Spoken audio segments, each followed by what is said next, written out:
En el nombre del Padre, y del Hijo, y del Espíritu Santo. Amén. Cristo entra en nuestra vida por medio de la oración. Con los principios físicos y lógicos no podemos salir de la esclavitud de los elementos, de la materia, del imperio de la naturaleza y de sus necesidades. A Dios, creador del universo, no podemos decir Padre nuestro, si no es por medio de su Hijo Jesucristo y en su Espíritu, lo que constituye la esencia de la oración. Dostoyevski ironiza sobre el hombre científico y lógico, parangonándolo al constructor de un palacio de cristal, en el que nada se admite sino aquello que es claro y evidente.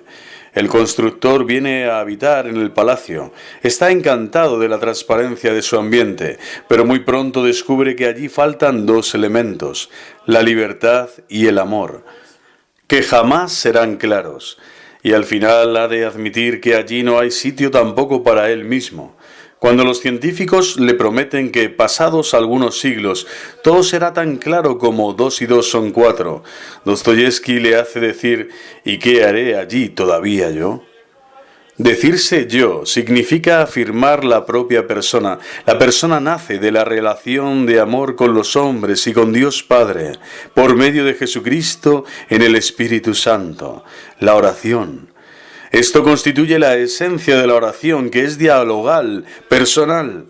Los autores escolásticos occidentales de la Edad Media buscaron razones de conveniencia para demostrar la necesidad de la oración, y lo que ellos subrayan sobre todo es la incapacidad del hombre para determinar por sí solo su salvación. La perspectiva de los orientales es mucho más amplia.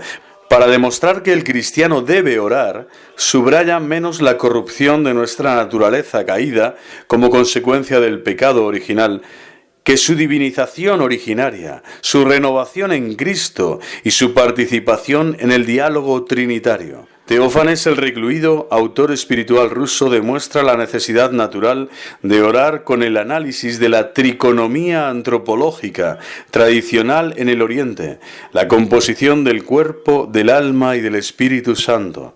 El cuerpo exige aquello de lo que tiene necesidad. El alma ejercita su actividad en el conocimiento, en la voluntad, en los sentimientos, y el espíritu ora. Se puede pues definir la oración como respiración del Espíritu Santo en el corazón, barómetro espiritual que permite conocerse a sí mismos. Este camino de deificación, este camino de vida espiritual, de oración constante en el Señor, con la gracia y el amor de su Espíritu Santo, nos propone también una definición abrazando la elevación de la mente a Dios, que sería propio de la noción platónica. Esta elevación es concebida como una ascensión intelectual, pero desde el momento que se eleva hacia Dios, que es Padre, no puede limitarse a la sola visión en el sentido platónico, sino que se hace coloquio, un diálogo con el Padre por medio del Hijo en el Espíritu Santo. ¿Ora y trabaja? La Iglesia nunca ha dejado de exhortar a los fieles para que oren. En Occidente esto se expresaba con el aforismo benedictino, ora et labora. Es sin duda un principio saludable. Existe, sin embargo, el peligro de que se le entienda en modo esquizofrénico, separado. El hombre práctico y científico trabaja para construir el palacio cristalino y luego por algunos momentos sale de su ambiente de vida social para orar en el ambiente privado. La sociedad moderna ha legalizado esta esquizofrenia. En las ciudades se construyen para el uso público universidades y edificios de trabajo, pero también iglesias como refugio de los creyentes. El resultado del trabajo es visible y mensurable. El de las oraciones permanece en el misterio. De ahí que en la Iglesia se trataba de hacer más aprehensible también la devoción por medio de prácticas de piedad, determinadas en palabras, espacios y tiempos. ¿Hemos de maravillarnos de que en la sociedad técnica sea siempre más importante el trabajo y siempre se rece menos? Este no era el ideal de los monjes antiguos. Para ellos, todas las prácticas de piedad eran más bien consideradas como medios más o menos aptos para adquirir una disposición habitual de la mente que merece por sí misma el nombre de oración, al margen de los actos de oración que produce con mayor o menor frecuencia. Al contrario, esta disposición no puede abandonarnos mientras desempeñamos otros trabajos, y ni siquiera en el sueño. El hombre vive cuando respira. La oración es entonces la vivificación del espíritu, su divinización. Teófanes el Recluido lo describe del modo siguiente: como durante el fenómeno de la respiración los pulmones se dilatan y atraen los elementos vivificantes del aire, así durante la oración las profundidades de nuestro corazón se abren y se dilatan, y nuestro espíritu se eleva hacia Dios para recibir el don que le permite unirse a Él. Y como el oxígeno recibido por la sangre es luego transportado al cuerpo entero para vivificarlo, así el don recibido de Dios penetra todo lo que hay en nosotros y vivifica nuestro interior. Son muchos hoy los que desean llegar a un tal estado de oración, y más en este tiempo de Sábado Santo de la Iglesia, en la espera gloriosa de la parusía final, de la venida de Cristo en gloria y majestad. Queremos más bien evidenciar lo que existe ya en la tradición cristiana oriental, conocido con el nombre de oración del corazón. Ella es también conocida ya en Occidente, gracias a las traducciones de la colección de textos patrísticos, publicada con el título de Filocalia, y también más popularmente por medio de relatos sinceros del peregrino ruso. Para evitar confusión, he de aclarar qué se entiende cuando decimos el corazón. El corazón, en la Biblia y en el lenguaje común de los pueblos, el término corazón indica la plenitud de la vida del alma. Los griegos, siendo intelectuales por naturaleza, sustituyeron también cuando se hicieron cristianos el término bíblico cardia con nous, mente, intelecto. La religión es entonces definida como elevación de la mente a Dios. Los escolásticos medievales reaccionaron contra esta parcialidad en beneficio de la voluntad. Según Santo Tomás de Aquino, el precepto evangélico de amar a Dios con todo el corazón significa actus voluntatis quic significatur per cor. La dignidad del hombre se encuentra pues en aquello que él conoce y quiere. El corazón, considerado como órgano de los sentimientos, decae en elemento secundario y banal. La mentalidad popular no es de ese parecer y reacciona espontáneamente a favor del corazón. En el Oriente cristiano tal reacción fue defendida conscientemente por los intelectuales contra la filosofía de Hegel y en la Iglesia ortodoxa contra el racionalismo occidental en general. Los autores teólogos en el siglo XIX escriben obras apologéticas en las que la fe cristiana se comprende únicamente como sentimiento religioso. Los espirituales declaran que la única verdadera oración es la del corazón. Tales expresiones suscitaron en Occidente juicios despreciativos contra el sentimentalismo eslavo y el irracionalismo primitivo. En primer lugar, es necesario constatar que en la espiritualidad oriental el corazón no se entiende como un órgano particular diferente del intelecto y de la voluntad, sino que expresa la integridad, la totalidad del hombre. Al verdadero conocimiento no se puede llegar solo con el intelecto, y la auténtica moralidad no es la sola decisión de la voluntad. En ello ha de estar comprendido el hombre entero, con todas sus facultades. Esta realidad puede ser considerada desde dos aspectos. ¿Cómo llamarlos? Definimos uno como estático y el otro como dinámico. La unidad estática se realiza en la colaboración de todas las fuerzas humanas en la acción presente, en un momento determinado. No se da allí la contradicción que con frecuencia se verifica en ciertos actos, como por ejemplo cuando queremos y hacemos el bien a alguien, pese a que nos resulte antipático. Para ilustrar esta división interior, Teófanes aduce el ejemplo de un actor que recita su papel teatral en la propia habitación. Su recitación no puede tener el mismo efecto que tiene sobre el escenario. Tales son los actos cuando una facultad humana actúa separadamente de las otras.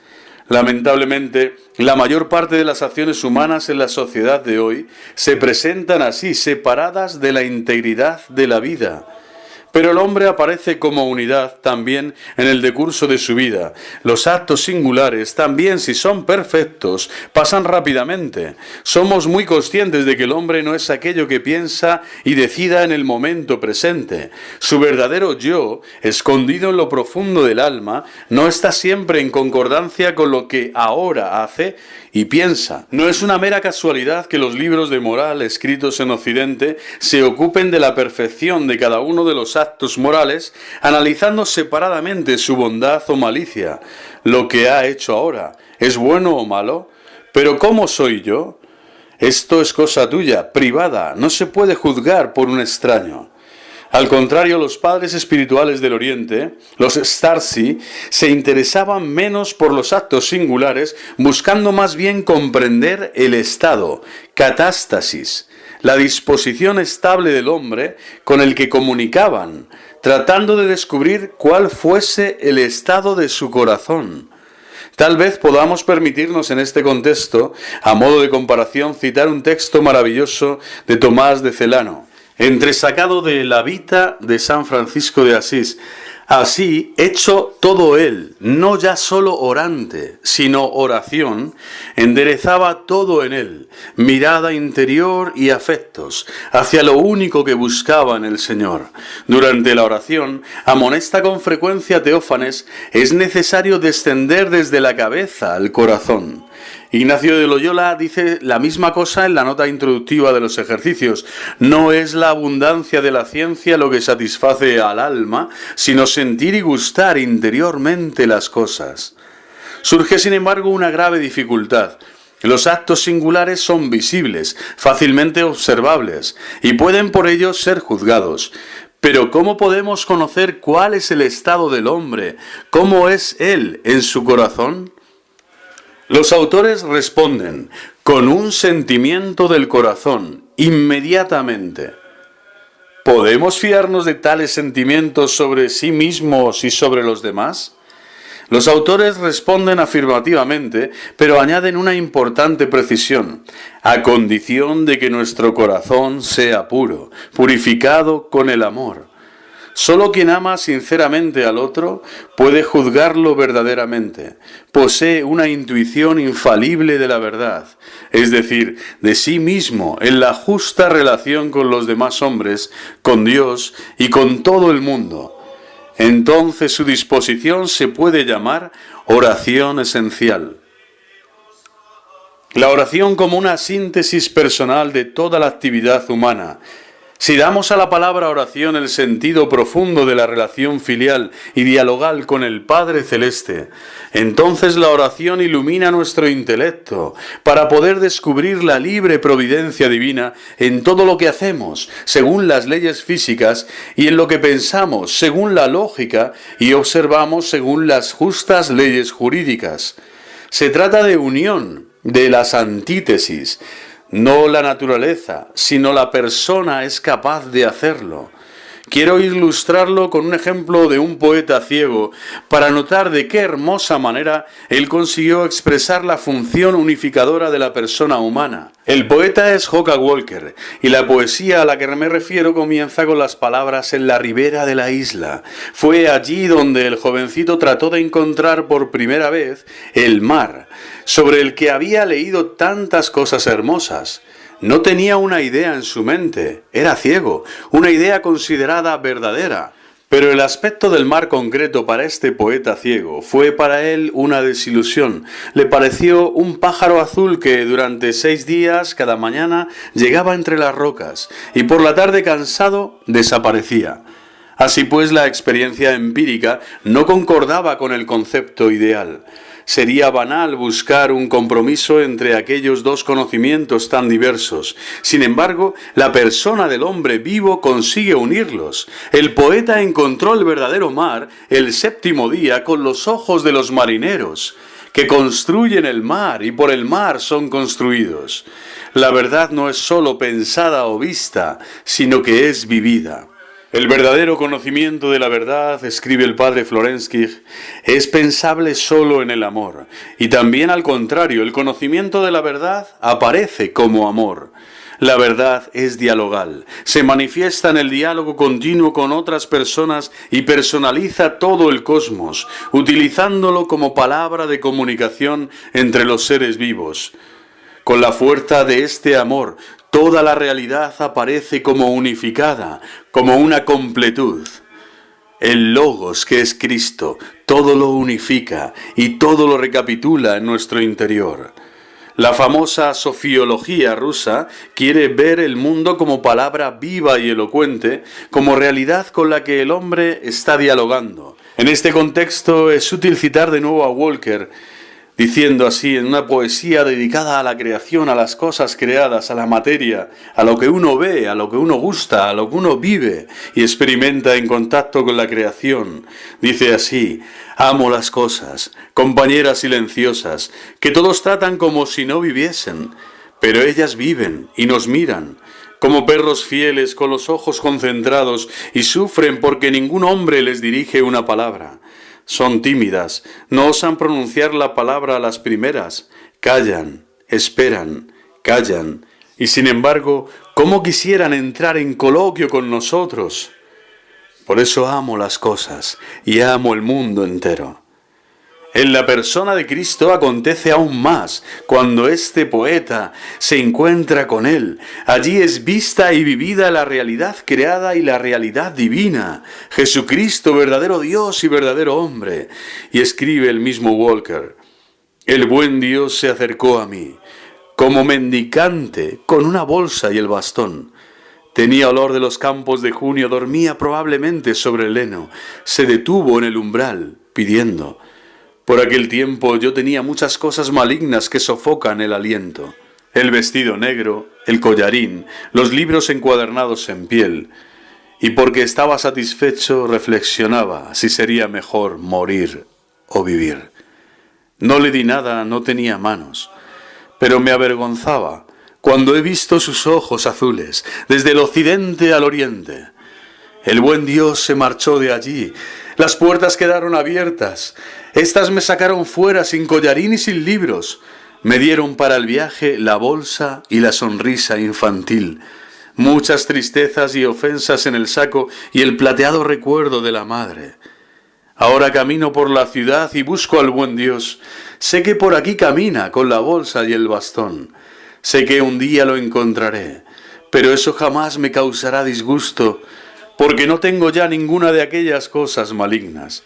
Él me llevará consigo. Nos pondremos en la esquina con la boina en la mano y el sol sobre la cabeza. Mendiguemos el amor, hombres de Dios. Abrid los corazones. Que Cristo entre en nuestra vida por medio de la oración constante, la oración del corazón, la oración que es el homenaje de nuestro entendimiento, de nuestra voluntad, de nuestra vivencia, de todo nuestro amor a Dios, Padre, Hijo y Espíritu Santo, que con todas nuestras fuerzas, con toda nuestra mente, con toda nuestra alma, con toda nuestra capacidad de amar, podamos recibir en este diálogo íntimo de amor constante y personal las gracias necesarias para nuestra salvación y para glorificar su nombre día y noche hasta que el Señor nos llame. Que Dios os bendiga, que Dios os llene de fortaleza y que haga de vuestro corazón un castillo inexpugnable, un alto torreón, un refugio lleno de belleza, lleno de dones espirituales y celestiales para mayor gloria de Dios y bien de los hombres. ¡Viva Cristo Rey!